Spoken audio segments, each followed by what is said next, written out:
Good morning, everyone. Welcome to Coffee and Cover 2. Sorry about the mishaps with last week's episode. It didn't upload for like 3 days. There's technical errors that I had to get fixed on the back end. But we'll be up and rolling today with today's episode. And man, do we got a lot to cover. This is probably upset weekend. I mean, 3 top teams get dropped by lower level competitors. Let's start off with the first one of the day, which we thought was going to be a good one. Well, actually, I think all of us were leaning towards Mizzou on this one. And I didn't think it was going to be as close as it was. And it wasn't close because A&M came in and just said, hey, guess what? We can play some football on both sides of the ball. And, hey, how about Wegman coming back, getting his starting position, saying, hey, this is what I can do when I'm ready to play football. And the dude played lights out. What did y'all think? I mean, A&M outclassed them from start to finish. They were just a better team. They were significantly better. Wegman played good. I thought Mizzou played really bad. I don't think A&M's that good, and I don't think Mizzou's that bad. I think they just happened to line up on at 11 a.m. yesterday to both play to the ceiling of both their potential either way. Absolutely. And I did, there were some, I'm sure you heard it. It was a lot of chatter on Twitter about it and everything else. There were some very favorable calls for A&M. I'm not saying that's what won them the game Early whatsoever, on, but whatsoever that didn't win them the game. But it kind of stopped some of the momentum for Mizzou. Other than that, A&M outplayed them from start to finish. From start to finish, they just spanked them. Luther Burton couldn't get going. He had that big touchdown called back. There was the missed pass interference call against A&M. But other than that, I mean, it was just Mizzou just getting pushed around nonstop on both sides of the ball too. A&M's defense stepped up and was making great. But we've been saying A&M's defense has been good. But the thing that stood out to me was Wegman. Wegman played lights out, man. Like as much crap as we've been giving Wegman, the dude was on point. When he had to run the ball, he was running the ball with authority and everything else. And then whenever he needed to throw the ball, he was just doing everything right. I mean, to shut down Mizzou 24-0 to start the game and then just kept them down the whole time. Mizzou had 79 total yards going into halftime. yeah, it's crazy. I mean, they dominated it. I mean, it didn't look like the two teams were even in the same ballpark. Yeah. And I did say, I'm not sure if it was on the podcast or on the live. One of the things I said that I heard other people saying on Twitter and on radio is Mizzou really this good, or is it just because of the number in front of their name? And I guess that number in front of their name kind of made people think a whole lot more of them than they actually were, because that defense did not look good whatsoever. Because A&M could do what they want. They were running the ball. They were throwing the ball. When Wegman was scrambling, he was picking up big chunks of yards. Like it's. I mean, it's just how far they drop. Yeah, the ranking is going to be, the rankings are going to be crazy. I did not see that one coming whatsoever. I don't think really anybody did. But then I guess the big two that really shocked everybody is the next upset of the day was a big one to start it off going into the evening games, and Alabama having the huge win against Georgia and then just not showing up in Vanderbilt. Yeah, that's one of the biggest upsets of all time. It the biggest SEC upset of all time. Yeah, it was what, Vandy's. It's Vandy's first time ever upsetting a number 1 seed. They were 0-60 against top 5 teams. Yeah, and they were on a 23 or 24 game losing streak against Bama going into that game. Yeah, I think the last time 84. Yeah, it was in 1984, and pretty much the same thing. Vanderbilt looked like they showed up ready to play. They were playing great ball on both sides of it, offense and defense. Their quarterback was just carving them up, and it looked like Bama didn't know what to do outside of getting Ryan Williams the ball. That's what their offensive plan looked like to me. Was let's just either Milrose, we're going to run it, or we're going to feed it to Williams. And then once that stopped working, they kind of didn't know what to do. What stood out big to me was Bama's lack of a running game. Like where Bama's always been known for these running backs, and it's not, that spot's not been filled for probably 2 years now. I think that's a byproduct of Milroe. When your quarterback's such a running threat, a lot of the running games designed around him. They went down 13-0 early, which puts you in a hole where you got to start throwing the ball around. It doesn't help that they had their two of their top 3 receivers were out. That doesn't help anything. Ryan Williams played pretty damn good. Yeah. But correct me if I'm wrong, I don't think Vandy ever trailed in that game. I don't think that game was ever tied outside of 0-0. I don't believe so. No, because Vandy came out, scored in the first quarter, and then they didn't look back from that point forward. Yeah. They led the whole game. Yeah, I mean, they played Bama on pretty much every level. And they did the classic way you beat Alabama. You get a turnover in the first half that extends your lead, and you have a quarterback that can run around. That's the method to beating Bama in the last 20 years. Yeah. And I laughed because the first thing I did whenever, it happened was, dropped our graphic that I made and hit up Cole, and Cole just was just like, there's nothing for me to say. And my exact words were, Bama stopped being Bama when Texas went into Tuscaloosa and beat them by 10. After that, they just kind of, their offensive identity was kind of in question, and it's never been found since. They did pick it up together last year and have a good run, and then Michigan and them took them to the wire. This is the biggest loss in school history. And Kalen DeBoer went from the ultimate high of, hey, we beat Georgia, this is what we did. We dominated Georgia. Georgia came back a little bit, but we fought them off when we won off of this super huge high win. This is great, to the ultimate low of losing to Vanderbilt, a 2-2 team. And you know what else this does?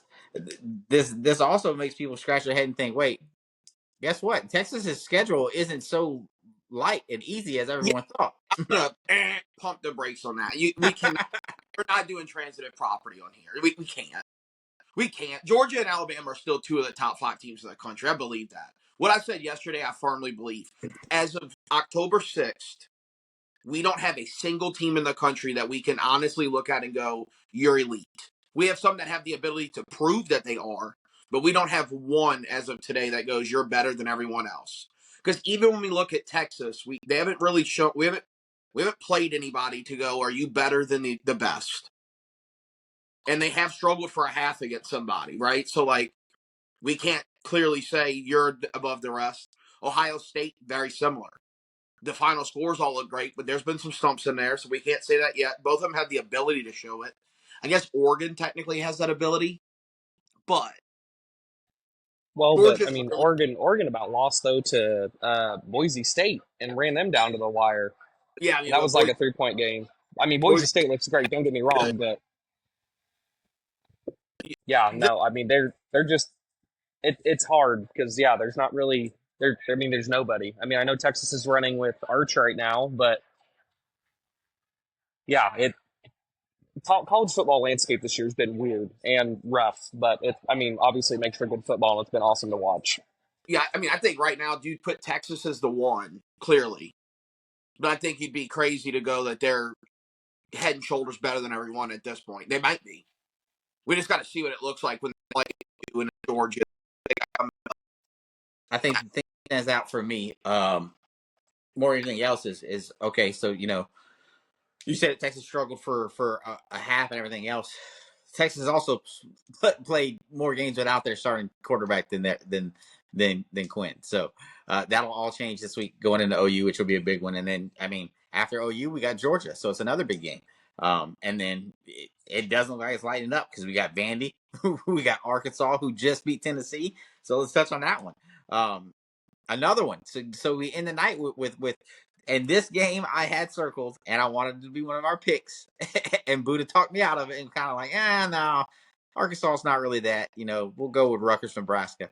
I was like, yeah, you're probably right, because undefeated Rutgers, they can, if they win this game, it's going to be big. It's going to be huge. And guess what Arkansas did? Arkansas said, hey, hold up. Hey, look at our boy Sam. Look at our boy Sam Pittman again. They didn't turn the ball over, which is incredible. And how we were both on it. We were like, Sam Pittman's getting fired this year. This dude's not a good football coach. And then, yet again, this is the second time we're looking at him going, okay, maybe you are a good football coach. Maybe you're getting shit done. They damn well could be undefeated. I mean, both games they lost that they've had leads in. They're a good team. Taylor Green's a good player. He got hurt in that game, which really is the only reason I think it stayed to the Yeah, end. close. Yeah, absolutely. 28-14. But they didn't turn the ball over. I didn't think it would be a good game because I thought they would turn the ball over. They have in every game they played this year. And I thought that they would give up a little bit in the rushing game. I mean, they struggled against the rush against A&M, and they didn't at all. They really held Sampson in check outside of, I think he had the 65-yarder. Other than that, he really didn't do anything. Arkansas controlled the game kind of from start to finish. The game was 3-0 at half, but they passed up on 2 field goals, and Taylor Green didn't see a wide open receiver. That game could have been 17-0 at half. I mean, I learned more about Tennessee than anybody else. This is the second time, because I don't think Tennessee looked great against OU. The more I've seen OU play, I don't think Tennessee looked great against them. That offense was not just chugging along against OU. And that offense has got real issues. Nico is not the chosen one, as people are acting like. He may be in the future, but he ain't today. That last play, the last play of the game where he was trying to make a play with his feet. You got to throw the ball downfield. Like you got to put it in the end zone. Yeah. Unless you got a clear like tunnel to the end zone, which some quarterbacks see and they end up having, and they win the game like that. But there was no clear path to the end zone with him pulling that ball and running. He should have tried to throw something to the end zone to get something going. Which was, I mean, I guess it happens. I thought Tennessee was going to go down. The way Tennessee was moving the ball downfield, I was like, uh-oh, here we go. And then when he pulled it, I was like, what just happened? So yeah, I mean, crazy games on a week that everyone thought was going to be not a good week of college football. Everyone has had next weekend's circled on the calendar. The media has been building it up to be the best weekend of college football ever, this and that, and we possibly could have had it this past weekend. One undefeated team in the SEC remains, and that's Texas. But hey, Texas isn't ready for the SEC, so we'll see. I mean, hell. Look, I'm not going to get into that with you. I think that's a waste of breath. We're going to see. Because, again, Texas is tough as a state team that's dog shit. Right? And look, they've done what they're supposed to do against bad teams. They've looked like a great team against bad teams. We got to see what they look like once they get this OU and this Georgia little spurt out. Because OU is going to play them tougher than anybody's played them. We know that. And then, obviously, Georgia's probably the best team on the schedule.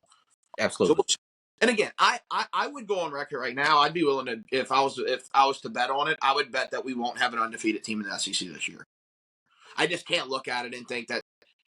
I think Texas gets caught at some point. I think there's too much parity in the sport. I mean, clearly you look at these teams like Vandy and Arkansas, like they're all top end talented enough to catch you if you play bad. Like the schedule kind of leads itself to go, you've got to be great every week, which is unrealistic. Georgia now has a ton more.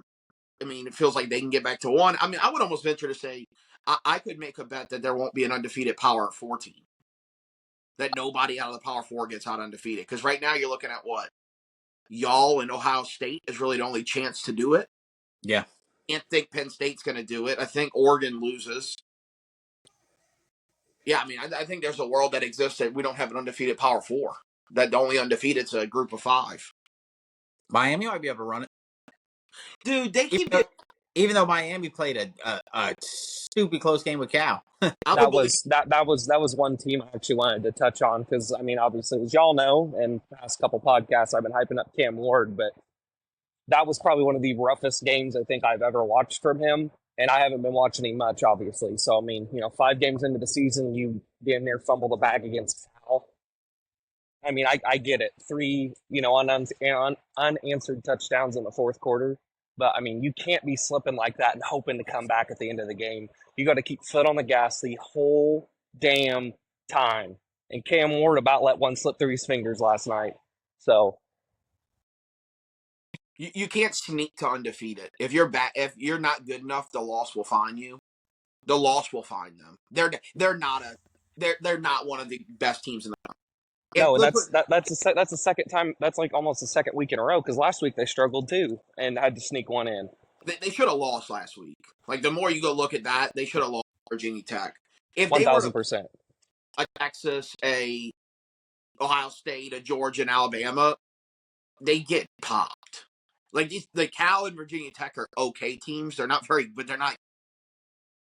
The number 8 team in the country shouldn't be looking like this against. But they got they again the numbers next to them, and they have a 0 on the other end. So they're just going to keep. I would imagine they're going to stay at like 7 or 8 this week in the rankings. But to me, the loss is going to find them at some point. But now they're in the ACC, or so you like. I don't know. I would think Clemson's probably the best team in that conference. If I'm being Clemson, and don't sleep on SMU, man. SMU cruising now. They're going to be ranked. I think they'll be ranked today. Yeah, SMU will come out ranked since they beat Louisville. I think I said it at the start of the year. I said, dude, they got a sleepy good schedule of shocking some people and getting people scratching their heads, and they kind of been doing it. And without their starting quarterback, they switched quarterbacks. Stone is now QB2. So it's interesting what they're doing together in Dallas. Going into next week, we got big games. We're gonna have to decide our picks. Even more, we're gonna have to look at what games we want to put on the slate for picks. Just because of all the shakeups, there's going to possibly be some upsets next week. It is a big week of some of the best games coming forward. But something else I wanted to touch on. How about Army and Navy? Both remaining undefeated yet again. The service schools are getting it done. And they both possibly, could beat Notre Dame. You're telling me if we can't handle the run against NIU, I don't know how we're going to be able to hand it against Navy, who's been coming in and dog walking teams. Or you look at that Army score yesterday; they won by what, like 35, almost 40 points. Like Army's looking great. Which, granted, I mean, they do the same thing Navy does, but I think Navy's going to be the bigger test for Notre Dame, of course, because I mean Blake Horvath has looked phenomenal. I mean, there's a ton I could say about the kid. Between him, I mean, I've got about 3 favorite college players this year, and he's definitely one of them. But yeah, it's and the service schools have really been they've been respecting the coin too for on the betting ends, as some of us have come to find out. So, and I even said it, they were going to win by like at least 20 points, and they came out and they punched him in the head, punched him in the mouth. Looked like a Roundtree last night when the game finally concluded. And, it's all she wrote. Yeah, it's going to be interesting moving forward. I'm keeping a good eye on them just because I'm excited for them. It'd be great for it to come down to 2 undefeated for the Army-Navy game. Be 2 undefeated facing off. Here's my question. They're on pace to play back-to-back weekends right now. Yeah. So they play in the AAC championship game and then play. Here's my question. What if these 2 teams go undefeated? They play the Army-Navy game to see who has the, pretty much they'll get into the playoffs. But then do you leave a 1-loss service team out of the playoffs? Even they're probably one of the best teams in the country. I think you'd have to give it, if they're both undefeated going into that game, then I think that is a playoff game. That becomes a playoff game. Yeah. And then it's going to be, and then with all these teams losing, you got to wonder if they're going to drop another one, how it's going to play out and who's going to go where. I mean, you talked about it extensively last week after the podcast and everything else. LSU's sitting in a pretty position right now. Like we both said, they beat Ole Miss. They're outside of Ole Miss, Alabama. They pretty much have a good contention of getting back in this thing and possibly playing for the SEC championship and getting into the playoff. And especially with Bama losing and Mizzou losing, it opens up your eyes to, hey, guess what? This window's not closed by any means. No, I mean, LSU is realistically going to play a top 10 matchup this weekend. And then Ole Miss should be both ranked in the top 10. So you'll be looking at, you beat Ole Miss, you'll be sitting there as a ranked like 8th with 1 loss with an Arkansas team that's going to be a reputable win on the schedule. Then you got A&M, which they'll probably be ranked. Then you get a bye week, and then you play Bama. So, LSU is set up in a situation that's win this week, handle business the next 2 weeks, set up the Alabama game where it'll more than likely be a matchup of who's going to play in the title. Like, barring what happens if Texas beats Georgia once that day comes, which LSU will need. But that would set up that LSU Alabama game as essentially a playoff conference championship decider. Yeah. But all right, I think we touched on everything enough that before we dig into the podcast on Tuesday. Crazy night of college football. It was fun. Oh, the Yankees won their first game for the postseason, so I was happy about that. Nice. My brother and nephews were not too happy because the Astros are watching at home. But I love it. Other than that, man, that's all I got for y'all. I think, Buddha, what you got for him? That's all I got. See y'all Tuesday. Yeah, absolutely. Bo, you got anything before we bounce out, brother? No, I don't. Just, drink your milk, take your vitamins, and make sure to bet service schools on Saturdays. I like that one. That's a good one. All right, guys, we'll catch y'all on the next one. Y'all have a good one. Hook 'em.